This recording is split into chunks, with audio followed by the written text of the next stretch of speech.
창세기 27장 1절에서 17절까지 말씀입니다. 제가 대표로 봉독하겠습니다.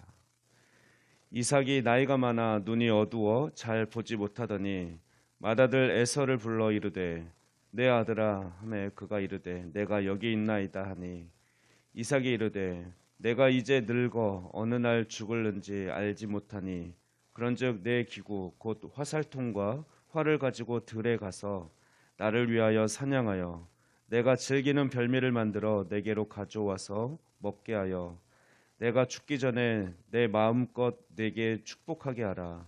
이삭이 그의 아들 에서에게 말할 때에 리브가가 들었더니 에서가 사냥하여 오려고 들로 나가매 리브가가 그의 아들 야곱에게 말하여 이르되 내 아버지가 내 형 에서에게 말씀하시는 것을 내가 들으니 이르시기를 나를 위하여 사냥하여 가져다가 별미를 만들어 내가 먹게 하여 죽기 전에 여호와 앞에서 내게 축복하게 하라 하셨으니 그런즉 내 아들아 내 말을 따라 내가 내게 명하는 대로 염소떼에 가서 거기서 좋은 염소 새끼 2마리를 내게로 가져오면 내가 그것으로 내 아버지를 위하여 그가 즐기시는 별미를 만들리니 내가 그것을 내 아버지께 가져다 드려서 그가 죽기 전에 내게 축복하기 위하여 잡수시게 하라.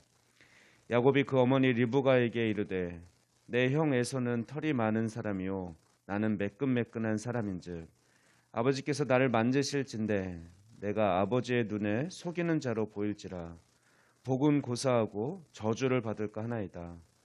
어머니가 그에게 이르되 내 아들아 너의 저주는 내게로 돌리리니 내 말만 따르고 가서 가져오라. 그가 가서 끌어다가 어머니에게로 가져왔더니 그의 어머니가 그의 아버지가 즐기는 별미를 만들었더라.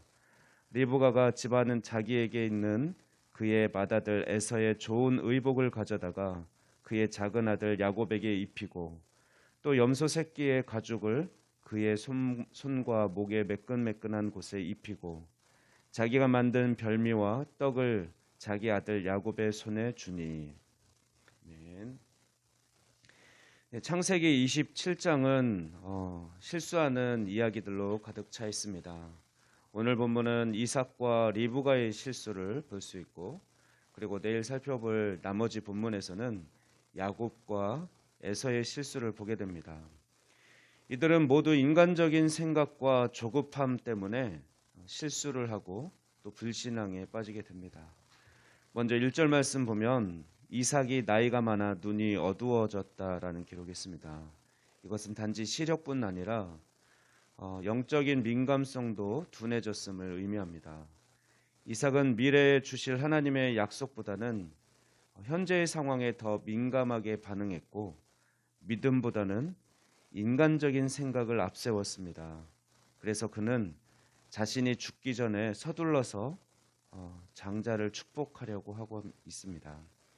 그런데 이삭의 실수는 바로 여기서부터 시작합니다. 왜냐하면 에서를 불러서 장자의 축복을 주려는 것은 하나님의 뜻이 아니었기 때문에 그렇습니다.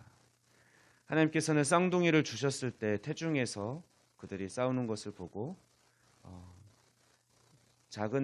큰 자가 작은 자를 섬길 것이다. 즉 장자의 축복은 장자의 고난은 오히려 작은 자에게 돌아갈 것이다 라고 하나님께서 이미 말씀해 주신 바 있고 아마 이삭은 또 리브가는 그것을 잘 알고 있었을 것입니다. 게다가 아마 최근에 야곱으로부터 야곱이 팥죽 한 그릇으로 형 에서의 장자권을 산 일을 아마 전해 들었을 것입니다. 그 이야기를 전해 들으면서 이삭과 리브가는 야곱이 바로 하나님께서 태중에서 얘기하셨던 것처럼 장자의 고난이 축복이 둘째에게 있는 거구나 라고 이미 생각했을 것입니다. 그러나 그럼에도 불구하고 이삭은 자신의 이성과 또 그 당시 또 그 지역의 문화를 거스르는 그 하나님의 계획, 동생에게 축복권이 주어지는 장자의 축복이 주어지는 그것이 늘 불편했을 것입니다. 그래서 아무도 모르게 자기가 아끼는 그리고 자기의 이성에 맞는 그 에서를 불러서 장자의 축복을 수여하라고 합니다. 그런 당시의 관습상으로도 장자권을 수여할 때는 모든 가족을 불러 모은 다음에 잔치를 베풀어야 했었습니다. 그런데 이삭은 자신의 아내와 둘째 아들 야곱을 빼놓고 에서만 불러서 장자권을 수여하려고 합니다. 이삭은 무엇인가 떳떳하지 못한 일을 이렇게 숨겨서 하고 있는 것이죠. 이삭은 하나님의 뜻이 아닌 자신의 뜻을 이루기 위해 자신의 건강 상태를 핑계 삼아서 조급하게 이 일을 추진하려고 하고 있는 것입니다. 내가 살 날이 며칠 안 남았다 이렇게 단정 지으면서 그걸 계기로 조급하게 장자 축복을 주려고 하는데, 생명은 하나님께 있죠. 자신의 생명을 스스로가 단정 지을 수 없는데 그런 표현조차도 하나님 보실 때는 불충한 것이 될 것입니다. 실제로 창세기 35장을 보면 이삭이 180세에 죽었다는 기록이 있습니다. 그러니까 에서를 불러서 장자의 축복을 주려고 한 그때보다도 몇십 년이나 더 살았던 것이죠. 그러므로 이삭의 이런 모습들은 하나님을 온전히 신뢰하지 못하는 그런 불신앙의 결과였고, 어떻게 보면 하나님의 약속의 자녀로서 해서는 안 될 실수였던 것입니다. 그러나 하나님께서는 이삭의 이런 잘못된 생각을 그대로 내버려 두지 않으시고 개입하셨습니다. 어떻게 개입하셨습니까? 바로 하나님의 계획과 섭리를 지키고 따르려고 하는 아내 리브가를 통해서입니다. 5절 말씀 보면 하나님은 리브가로 하여금 이삭과 에서의 음모를 듣게 하셨습니다. 이것은 하나님께서 이 계획을 막게 하셨다라는 것입니다. 리브가는 이런 비밀스러운 이야기를 들었을 때 아마 당황했고 고민했을 것입니다. 남편이 하나님의 뜻에 반해서 에서를 축복하려고 했기 때문입니다. 그러나 리브가는 남편의 뜻을 자신이 막아야겠다라고 생각했을 것입니다. 그래서 거짓말과 속임수를 쓰기로 작정합니다. 그런데 이것이 바로 이번에는 리브가의 실수입니다. 6절 7절 말씀 보면 리브가의 실수는 하나님의 뜻을 이루려는 목적이었지만 속임수라는 좋지 않은 방법을 사용한 것이 바로 실수고 문제입니다. 아무리 좋은 일이라 할지라도 방법이 악하고 좋지 않으면 결국 그것은 잘못된 것이고 그 결과의 값은 수치를 당하게 될 것입니다. 목적이 좋으면 수단도 방법도 좋아야 합니다. 8절에서 10절 말씀 보면 리브가는 하나님의 뜻을 위해 인간적인 방법을 사용하기로 결정했고 구체적인 계획을 세웠습니다. 리브가는 담대해졌습니다. 그리고 야곱에게 염소를 가져오라고, 새끼 염소를 가져오라고 시킵니다.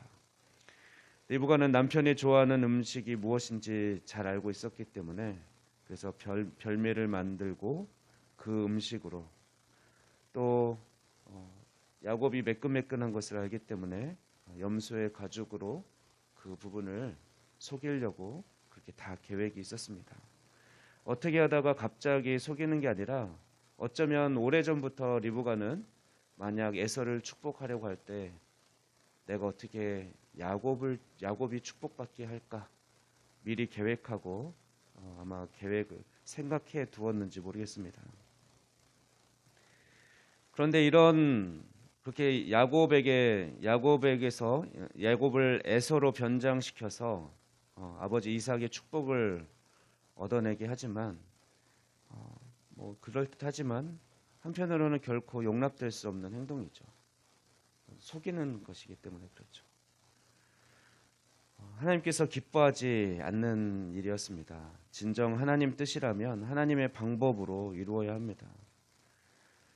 야곱은 소심한 사람이고 에서는 활달한 남성적인 사람입니다. 11, 12절 보면 야곱은 아버지를 속인다는 것이 몹시 두려웠고 속임수가 드러나는 날에는 저주를 받을 것이라고 생각했습니다. 그러나 리브가의 생각은 달랐습니다. 리브가는 야곱의 생각을 무시하고 자기의 결정을 밀고 나갑니다.